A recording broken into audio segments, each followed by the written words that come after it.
segunda temporada do podcast Conversas de Valor é um oferecimento de Centro Sistêmico de Solução de Conflitos, restaurando relações, transformando vidas. HB Pooling, inovação em logística circular. E RB Desenvolvimento, transformando pessoas, impulsionando empresas. Conversas de Valor, episódio 31. Esse é um podcast feito com muito carinho, muito esmero, gestado na pandemia e que por uma série de fatores tornou-se possível graças a apoiadores, a assinantes que se propõem a dar audiência a esse canal. Eu gosto muito de agradecer sempre ao que viabiliza esse projeto, que são os apoiadores. Então temos aqui a HB Pooling, temos o Centro Sistêmico de Solução de Conflitos, temos a RB Desenvolvimento e temos aqui a Jordana, que divide a bancada comigo, né, nesse projeto que a gente tem muito carinho. Nesse programa de hoje, que é o 31º, nós vamos receber uma pessoa extremamente especial aqui. A gente está tentando agendar com ela seguramente há mais de 2 meses para encontrar uma agenda, né? E está aqui conosco a Antonella Sátiro, né? Obrigado, Antonella, por aceitar esse convite nosso, viu? Gratidão, obrigada a vocês, estou muito feliz de estar aqui com vocês, que seja uma conversa leve, que seja uma conversa que leve muito aprendizado e muita prática, não só para nós que estamos aqui participando, mas também para quem vai nos ouvir, né? Sem dúvida, sem dúvida. A Antonella tem uma formação na área de relações institucionais, depois você fez pós-graduação em gestão de negócios, gestão ambiental, é bastante eclética a sua carreira, e trabalhou em grandes empresas e muitas empresas globais, né? E você, inclusive, tem feito alguns trabalhos, inclusive, fora do Brasil, né? Então, obrigado, viu? E a temática que traz aqui a gente hoje é um livro que é best-seller. Eu fui tentar adquirir e não consegui adquirir na livraria, né? Na convencional. Problema bom, né, Rudy? Problema bom, né? Esgotado. E o título do livro é Líderes que Curam. Então, poxa, parabéns por esse título, viu, Antonella? Conta um pouquinho como é que nasceu esse projeto, um pouquinho dessa tua história, né? Bom, eu acho que desde criança eu sempre pensei que eu queria trabalhar nessa área da liderança. Eu sempre tive uma liderança natural, né? Não como a gente vê nos livros, né? Não essa liderança que a gente ensina, mas uma liderança no flow, natural, por estar à frente das coisas, né? De ser corajosa, não tem quem faça, eu vou lá e eu faço. Eu quero ir pro Everest, mas não tem ninguém que vá comigo, eu vou sozinha, né? Então, eu sempre tive isso muito forte dentro de mim. Então, isso sempre me inspirou. E eu tive a grata oportunidade de entrar na Exxon, que eu sempre falo que foi minha grande mãe, uma empresa que, assim, eu sou muito grata eternamente, porque eu aprendi muitas coisas lá e tive muitas oportunidades, como eu estava contando aqui antes do podcast, né? Eu pude passar por várias áreas e isso foi muito rico para minha carreira, porque eu pude trabalhar com atendimento ao cliente, com cobrança, com processo, com projeto, com tecnologia, com inovação. Então, eu sempre gostei e sempre fui muito curiosa. E isso trouxe para minha vida coisas muito boas. Porque ao invés de eu me assustar com algo novo, isso só potencializava algo dentro de mim. Nossa, que interessante. Deixa eu olhar para isso e aprender mais sobre isso. Né? Acho que traz muito uma questão de eu não preciso ser perfeita, mas eu vou aprender e eu vou dar o meu melhor. E aí, quando a gente dá o nosso melhor, eu acredito muito que a gente consegue realmente trazer grandes resultados. Ou seja, esse é um dos segredos do sucesso, né? É a vontade de entregar o melhor, de buscar sempre. Ou seja, você fala, então, da importância do protagonismo. Ou seja, você nunca esperou, você sempre tomou à frente, né? Essa história é inspiradora, né? E aqui no nosso podcast, eu estava fazendo a conta, nós estamos no 31º episódio, e por uma coisa muito genuína aqui, nós tivemos até agora 17 convidados homens e 15 mulheres. Não sei se você sabia disso, Jordana. Não, mas e hoje você está aqui protagonista, você é sozinha aqui do nosso programa, né? Normalmente são 2 pessoas, você está aqui sozinha, é exclusivo o podcast com você. Nada, para que a gente possa absorver de você essa experiência toda. E aí, nesse título do livro, que é um título extremamente inspirador, né? A gente vê hoje as empresas buscando cada vez mais por menos, a pressão por meta, por resultado, as pessoas estão sendo espremidas, entre aspas, muitas das vezes, né? Por boas empresas, né? Que estão lá no Great Place to Work, mas são empresas que exigem e a gestão muitas vezes está adoecida. Você concorda com isso? Com essa visão? Com certeza. Porque às vezes a gente acha que o conflito ele é externo. Né? E quando a gente vai olhar dentro das organizações, os maiores conflitos são o quê? Comunicação. Tudo é comunicação. A causa raiz do problema é a comunicação. Porém, se eu olho o porquê dessa causa raiz e o porquê dessa comunicação truncada, equivocada, ao invés de construir pontes, ela está muito conectada com a falta de autoconhecimento. Por quê? Porque às vezes eu não me conheço e eu não conheço o outro. Então, a minha grande virada, o meu grande aha moment foi esse. Quando eu comecei a ter feedbacks, que eu falava, cara, não é possível que eu tô recebendo esse feedback, hein? Eu preciso melhorar isso. Né? Num primeiro momento, a gente às vezes fica na defensiva. Se incomoda. Né? Se incomoda. Eu acho que essa é a primeira grande reação do ser humano, é a reatividade quando recebe um feedback.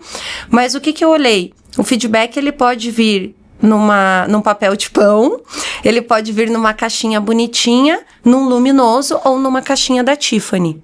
A caixinha da Tiffany são os líderes que realmente buscam essa melhor performance e se trabalham para entregar uma joia para o outro. Mas isso é a exceção. E eu falei, cara, eu preciso olhar para isso, eu preciso olhar para mim, eu preciso me desenvolver e eu preciso desenvolver as pessoas ao meu redor. Porque a mudança, ela não começa no outro. A mudança, ela é sempre da gente. A mudança, ela começa individual. Eu mudo o mundo a partir do momento que eu me transformo. Então, eu preciso colocar o espelho na minha frente e me olhar.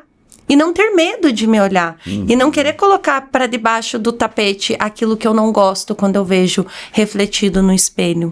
Que é o que a grande maioria das pessoas, às vezes, não quer ver. Ou tem medo de ver. Mas é tão bonito quando a gente vê e a gente fala, beleza, não gosto disso, o que eu faço para mudar? Onde é que eu assino? Né?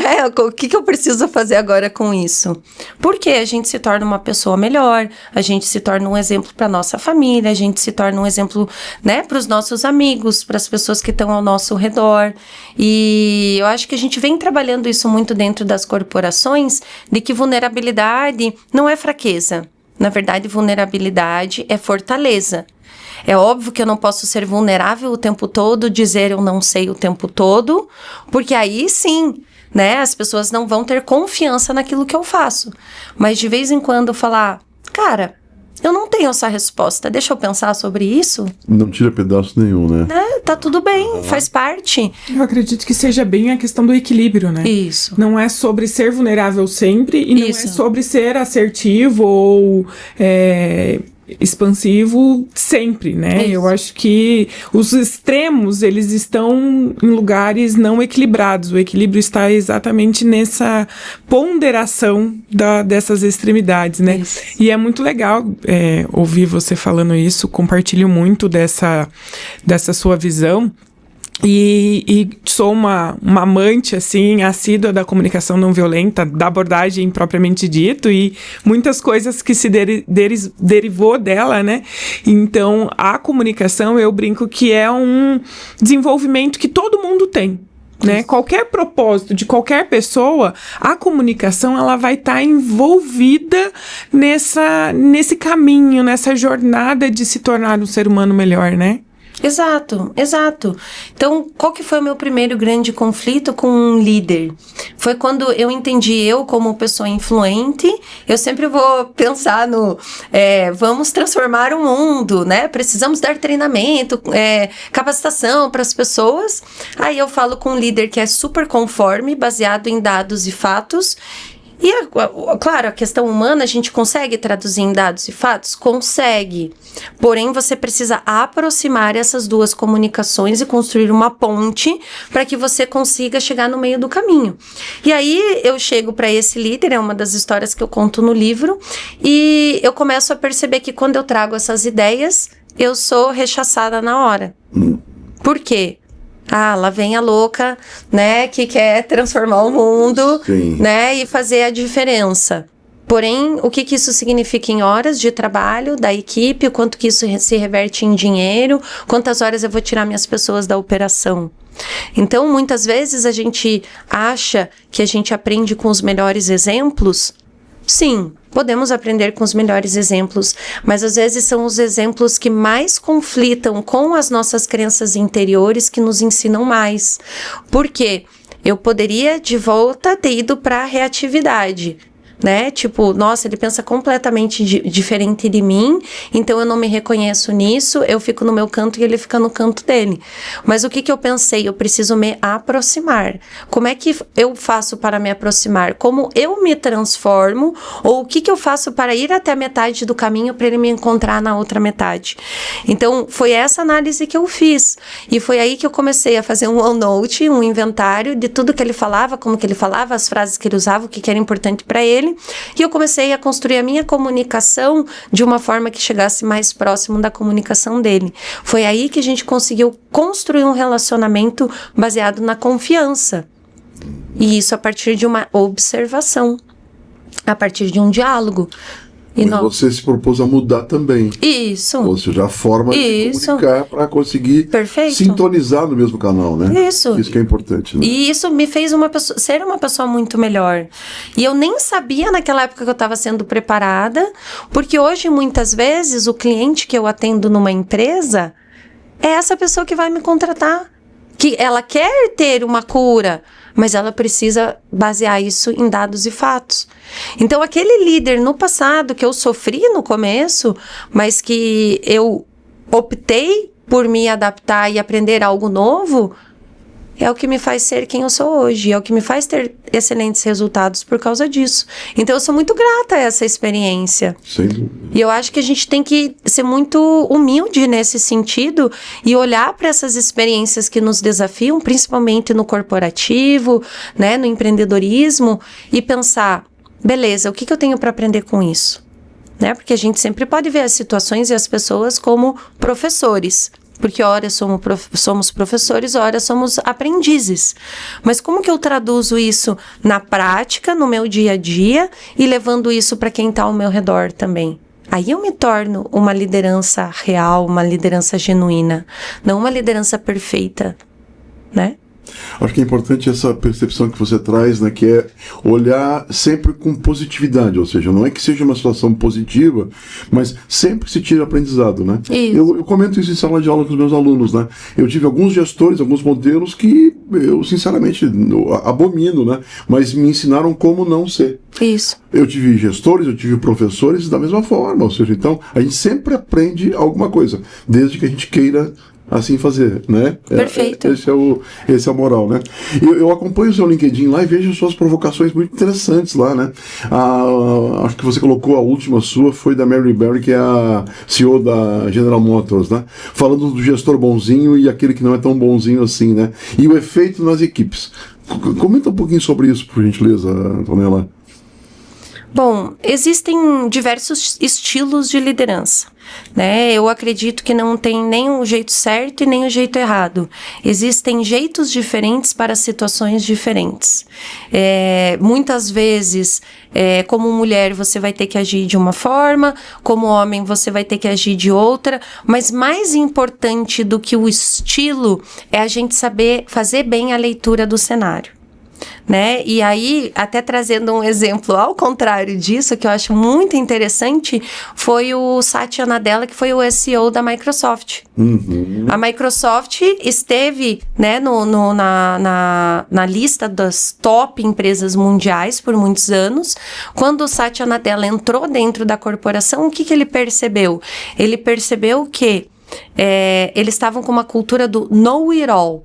Eu sei de tudo. Todo mundo sabia tudo, os perfis eram muito dominantes, muito conformes, e a Microsoft estava perdendo espaço no mercado, que foi o que aconteceu no passado com a Nokia, que foi o que aconteceu com a Blockbuster, né? Com empresas que explodiram, fizeram muito sucesso, porém, por não se adaptarem ou não saberem ler o cenário adequadamente, acabaram ficando para trás. Outras empresas bypassaram, por quê?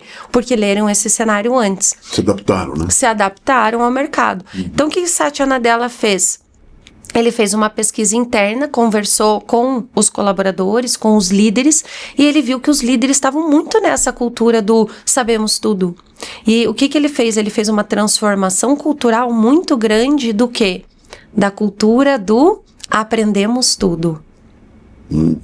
Então, eu acho que é muito ler este cenário, adaptar a nossa comunicação, né, que você falou, e o nosso estilo de liderança, muito mais do que ter um estilo definitivo. E aí você observa, né, a diferença da empresa que observa e já faz mudanças e daquela empresa que vai cumprir a regra, né? O nosso cenário brasileiro traz isso na NR1. Exato. Estamos na iminência aí de ser uma obrigatoriedade de estar funcionando, né? Todo um prazo de adaptação e que nada mais é do que esse olhar humano. Porque Exato. ela não vem exigir nada que não seja exatamente essa humanização dos processos que, por algum tempo, eu acho que a gente foi se afastando, né? Eu acho que a indústria, o comércio, ele foi se afastando do que é negócio, do que é mercado, do que é humano. E hoje a gente faz esse retorno exatamente para esse desenvolvimento, né? Exato, exato. Eu vejo que, assim, estudando outras culturas, né, estudando a educação em outros países, se você olha os países mais desenvolvidos segundo o ranking do PISA, né, da educação, você vê uma Finlândia, você vê uma Estônia, você vê um Japão, o que é ensinado nessas nações? Até os 5 anos de idade, muitas dessas educações focam no ser humano. No desenvolver habilidades como colaboração, como empatia, informar o ser humano, o ser humaninho, né, no caso. Informar essa criança para ser uma criança e um adulto que sabe conviver em sociedade, né? Então, quando você olha para isso, você entende essa sutileza, né, que é importante a gente formar primeiro o ser humano. Só que a gente sabe que ainda não é possível. Estamos num caminho? Estamos. Só que hoje a gente está indo na ponta da cadeia. A gente está com a dor de cabeça e a gente está indo na farmácia comprar o remédio. A gente não está olhando para a causa raiz de onde que está. Só que, claro, a NR1 ela é necessária, ela é impreterível e ela precisa ser obrigatória. Porém, a gente precisa de várias estratégias combinadas para que isso aconteça não só na ponta da cadeia, mas para que isso comece a acontecer em todo o processo de educação. Desde criança, na faculdade, né? A gente já teve várias adaptações que são muito positivas. Os projetos de vida nas escolas também é muito importante, que trabalha a questão do ser, que trabalha as habilidades socioemocionais, né? E a gente vem falando disso. Hoje existe muito mais informação do que existia quando a gente era criança. E isso é muito bom, porque faz a gente olhar para isso como um todo, né?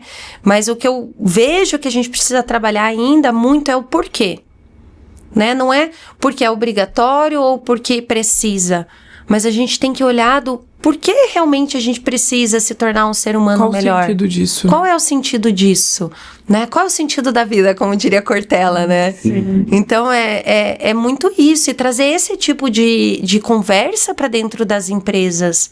Para não fazer o cinto de segurança ser obrigatório, né? Porque o cinto de segurança, durante muito tempo no carro, ele não era obrigatório. Até um exemplo que a Isabela Camargo dá, que eu adoro. Maravilhosa, né? Que a gente só passou a usar depois que ele se tornou obrigatório. E quantos precisaram levar a multa? para começar a utilizar. É a mesma coisa a NR1. Quando eu vi ela falando essa analogia, eu achei, cara, que fantástica essa sacada. E é a mesma coisa. Por que o Brasil é o país que mais tem farmácia no mundo? Porque a gente está tão acostumado a se remedicar, né? Como que é a palavra em português? Me veio agora em outra...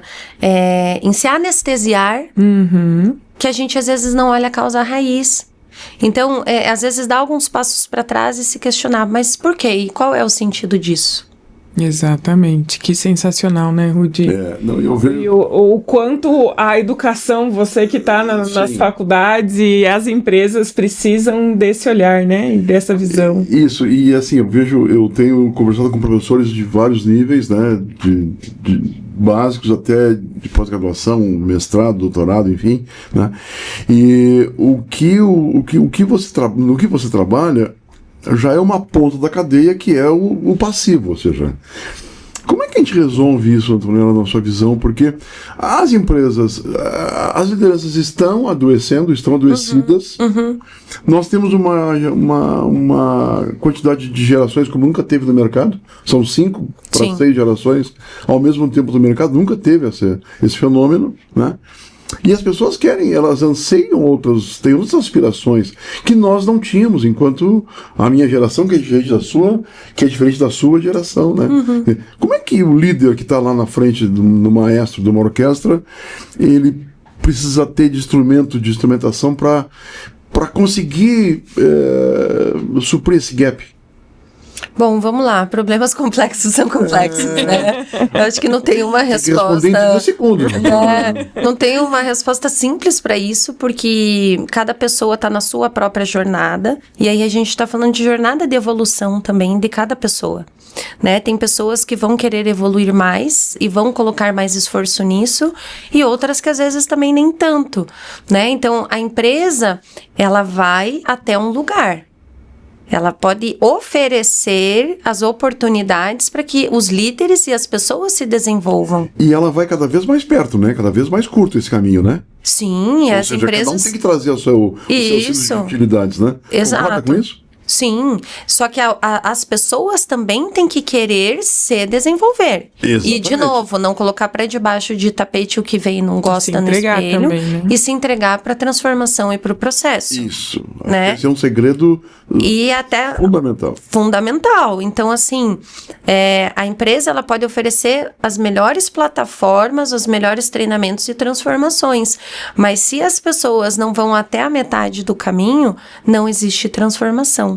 Então, eu também vejo que as empresas estão passando por um momento muito desafiador.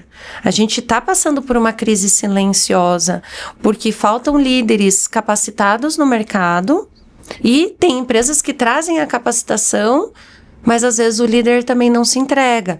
Então, tem todos os lados dessa moeda que são extremamente complexos. É porque essa qualificação, olhar para esse líder, ele não é só um técnico na área do segmento da empresa, como humano. Isso. Né? Porque se ele não tem essa parte de relacionamentos, ele acaba não tendo essa possibilidade do desenvolvimento efetivo dessa liderança, né?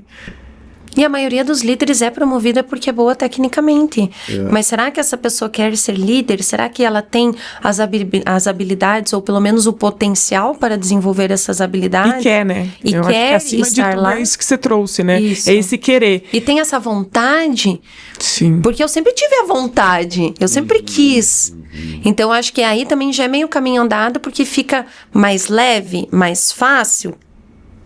Não sei, talvez sim, talvez não, né? Ontem você me perguntava, tem script para o podcast, tem roteiro? Não tem. Aqui nós não temos, né? E é conversa de bate-papo mesmo, né? Na sua reflexão anterior, eu me peguei pensando numa questão que é o querer se desenvolver, né? Não quero ser nenhum exemplo aqui, mas eu quero fazer um corte exatamente nesse ponto para o meu aluno que me conhece em sala de aula. Por uma questão de atividade, eu preciso chegar na aula antes de todos os alunos, né? Não é impossível o professor chegar depois, né? Então eu chego 20 minutos... Na sua idade, na sua cultura. Hein? Como assim? Preciso fazer aspas, que é pra você, essa seriedade da atividade. Eu preciso receber os alunos em sala de aula, né? Eu não consigo conceber um professor que chega atrasado numa sala, né? Com certeza. Mas, enfim, claro que tem situações que... Claro. Mas então eu tô lá na sala de aula, né? E as minhas disciplinas são na área de humanas. Crise e conflito, liderança, enfim, né? Sempre com componentes humanos. E as pessoas que estão ali na pós-graduação já são pessoas que têm carreira, que têm os seus desafios profissionais, né? E eu chego lá aos 20 minutos, estou preparando material na mesa ali, enfim, e as pessoas estão chegando, né? E são 20, 30 alunos que estão chegando, e eles chegam mudos em sala de aula, não dão boa noite para as pessoas. Quer dizer, e isso me choca.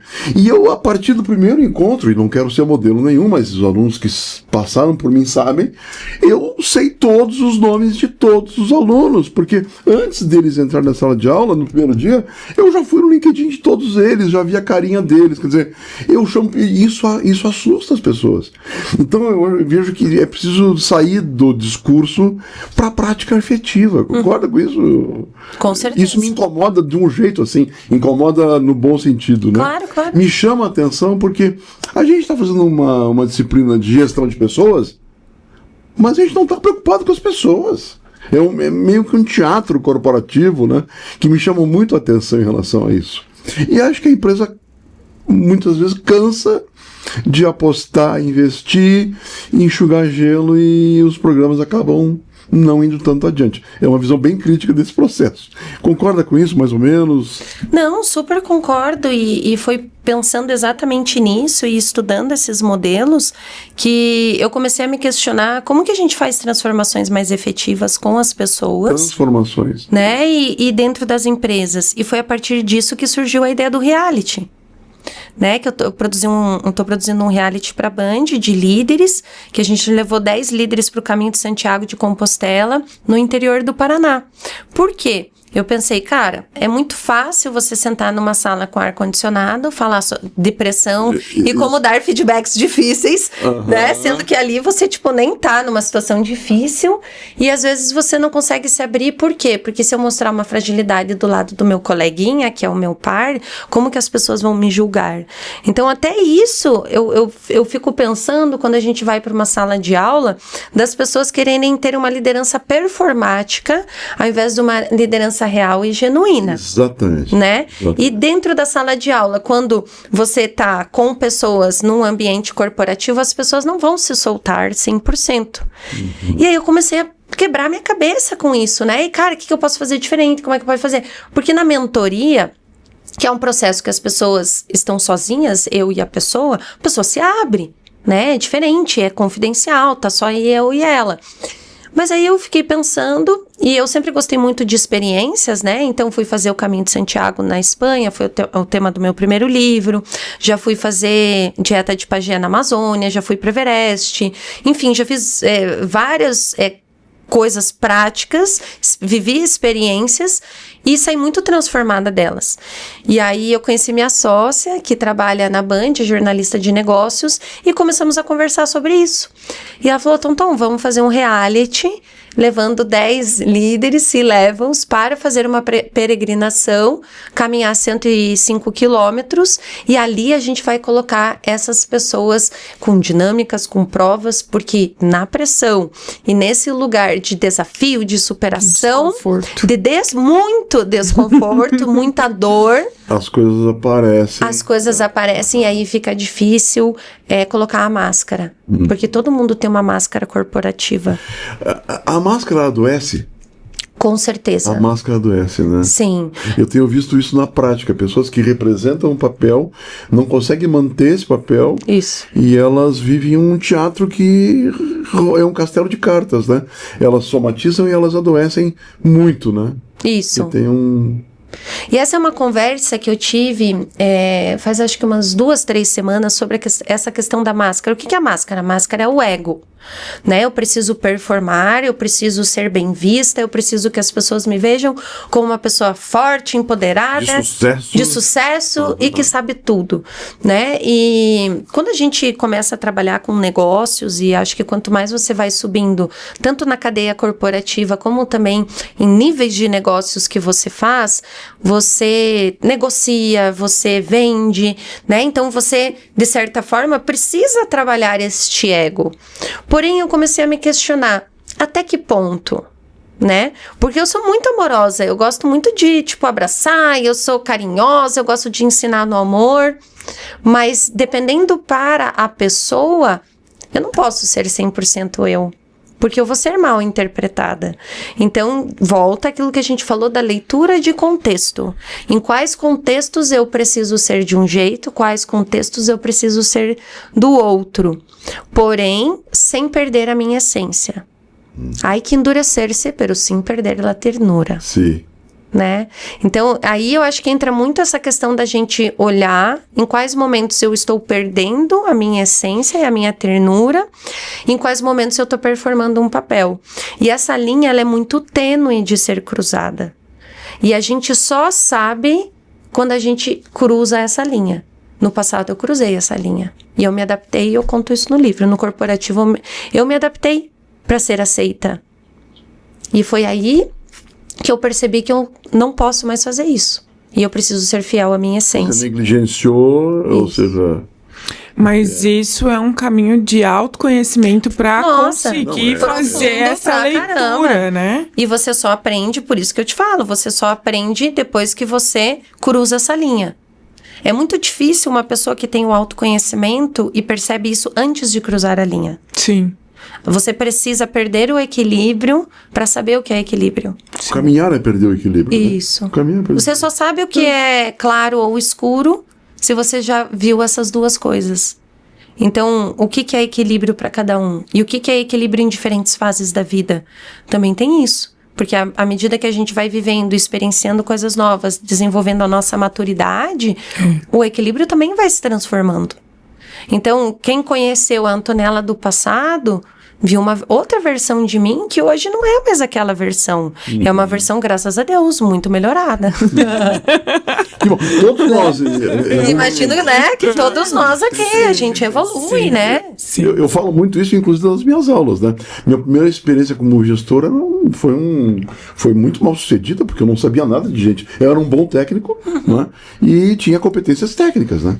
E eu pensava que pessoas era como fazer a manutenção que eu fazia lá no circuito, de trocar o componente, enfim, né? E a gente, graças a Deus, se dá conta que não é bem assim, né? Exato. E é muito mais complexo que isso, meu Deus. É muito mais complexo que isso, né? Meu Deus! Como é complexo. É uma equação de quinto grau, né? Ela é. Sim. E eu acredito que essa complexidade humana, ela tem... Não vou colocar a palavra piorado, porque não é nesse aspecto, mas melhorado, né? No sentido dessa amplitude. Justamente por questões até geracionais, em cenários que a gente ainda não viveu. Então, eu acredito que vai ampliando numa dimensão muito maior essa complexidade, né? Com certeza, com certeza. A gente vive num mundo cada vez mais complexo, num mundo cada vez mais líquido, com muita tecnologia, com uma velocidade absurda. E cognitivamente o nosso cérebro ele não está preparado para absorver todas as informações que a gente recebe. O que isso faz com o cérebro? Se a gente vê pesquisas científicas, a gente mostra que o cérebro está sendo modificado. A gente vê incidências maiores de TDAH, incidências maiores de outras neurodivergências também acontecendo. Eu não sei se antes a gente não diagnosticava e agora a gente tem mais ferramentas para diagnosticar, ou se hoje se fala mais sobre isso e isso se torna mais natural também, mas eu acho que cada vez mais a gente está vendo níveis de ansiedade. Por quê? É muita informação para fazer download e o nosso hardware não está preparado para isso. Não tem como ir lá e comprar uma memória, um HD externo, ainda não tem, né, na loja. Então, como que o cérebro humano consegue olhar para essas transformações da sociedade e absorver isso de alguma forma? Não consegue. E todo mundo fala, não, eu consigo, eu dou conta, eu tô aqui, tô bem, né? Tô vivo, dou conta de tudo. Será que dá? É isso que eu me questiono. E a que preço? E a que preço? Não é à toa que, assim, a gente vê muita crise de ansiedade, burnout nas empresas, né? Então, assim, os dados, eles mostram isso. Mas o que volta de volta pro autoconhecimento? Será que eu percebo isso? Será que eu me vejo nesse lugar? Será que eu sei que eu preciso pedir ajuda? As pessoas, elas andam sofrendo silenciosamente com tudo isso. Porque é o FOMO, né? É o Fear of Missing Out. Eu fico com medo de dizer que eu não consigo, que eu não acompanho, que eu preciso me atualizar, mas eu fico reativo. Porque eu olho pra isso e eu falo, não, eu tô bem. Sou forte, tô bem, tô ótimo. Será que tá? Será que tá conseguindo cooperar e colaborar e entregar uma melhor performance? Não uma alta performance, uma melhor performance. Eu falo que alta performance é papo de máquina. Ninguém performa super bem todos os dias. A gente não é máquina, a gente não é Ferrari, a gente não é IA. A gente tem um cérebro que é uma máquina extremamente potente, né, que se adapta ao meio, porém não somos uma máquina, somos um ser humano. Uma neuroplasticidade sensacional, né? Mas tem que saber usá-la. Exatamente.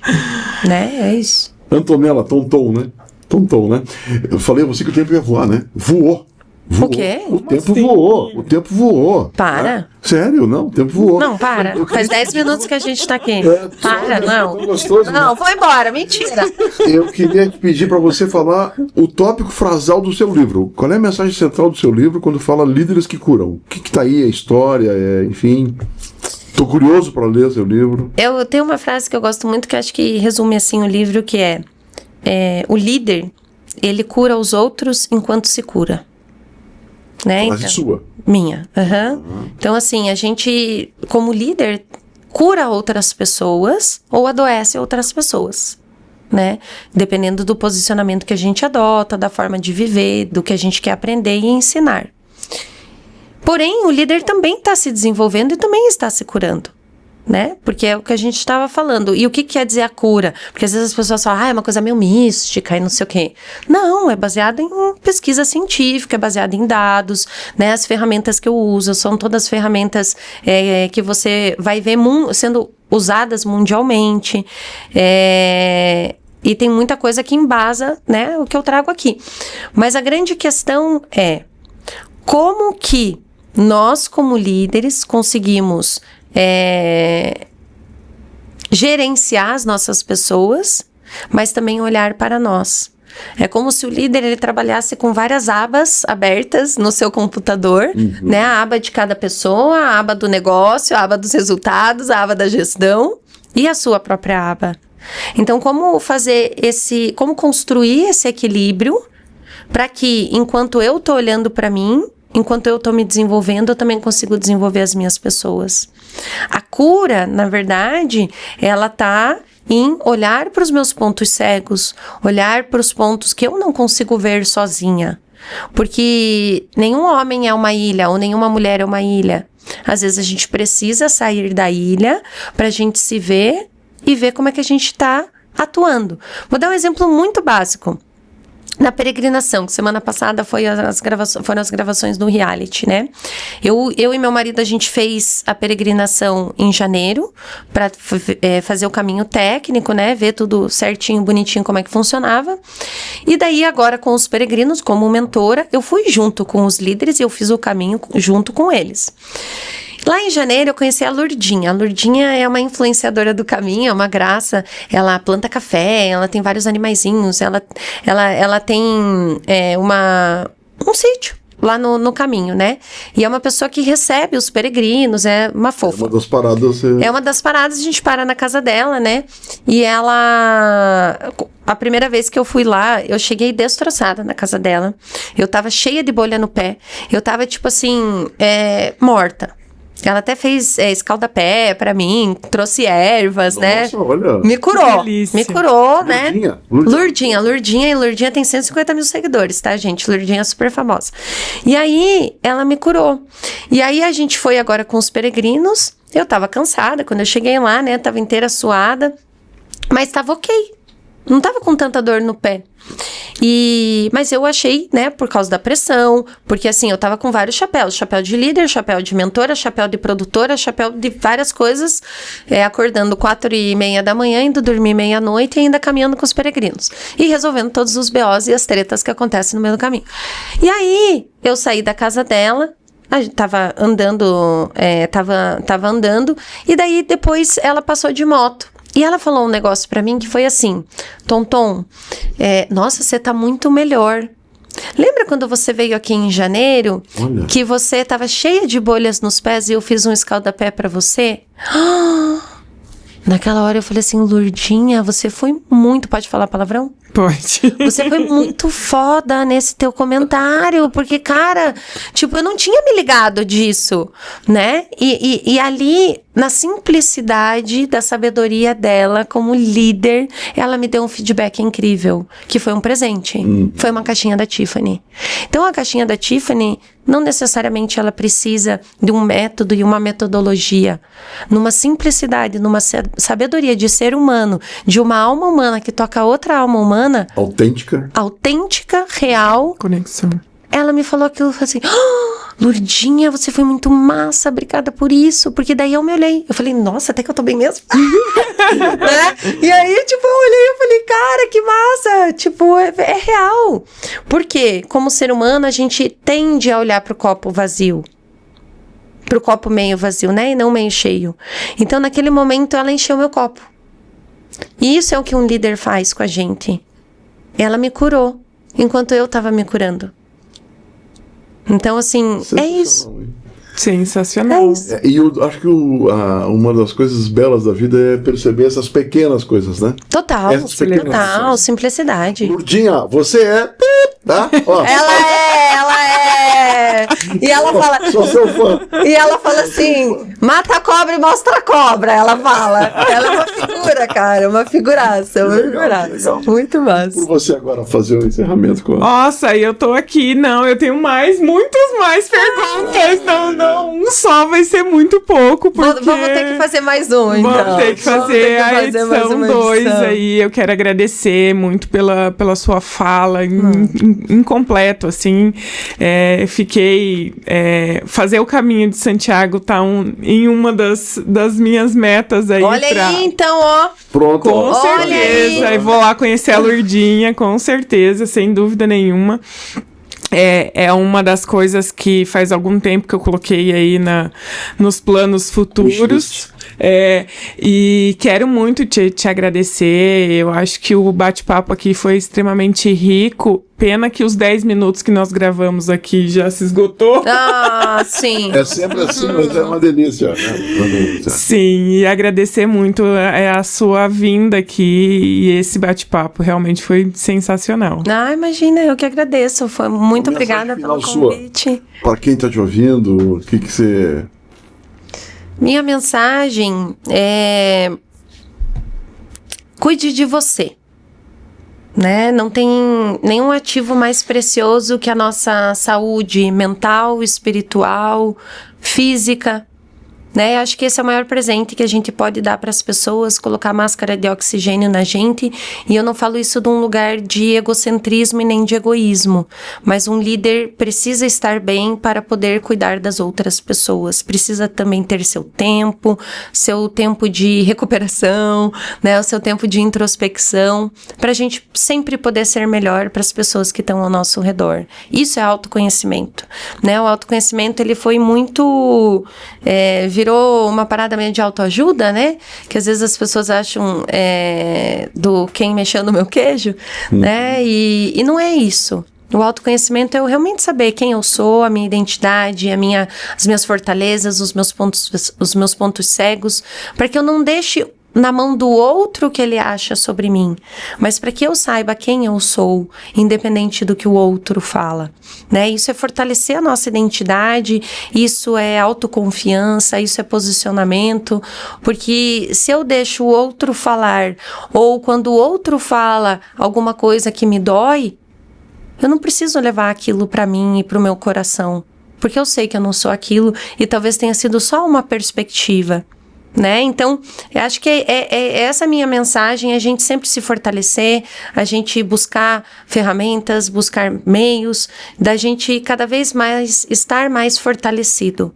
Porque só assim a gente consegue cumprir a nossa missão, cumprir o nosso propósito. E como líderes, todos nós temos um propósito.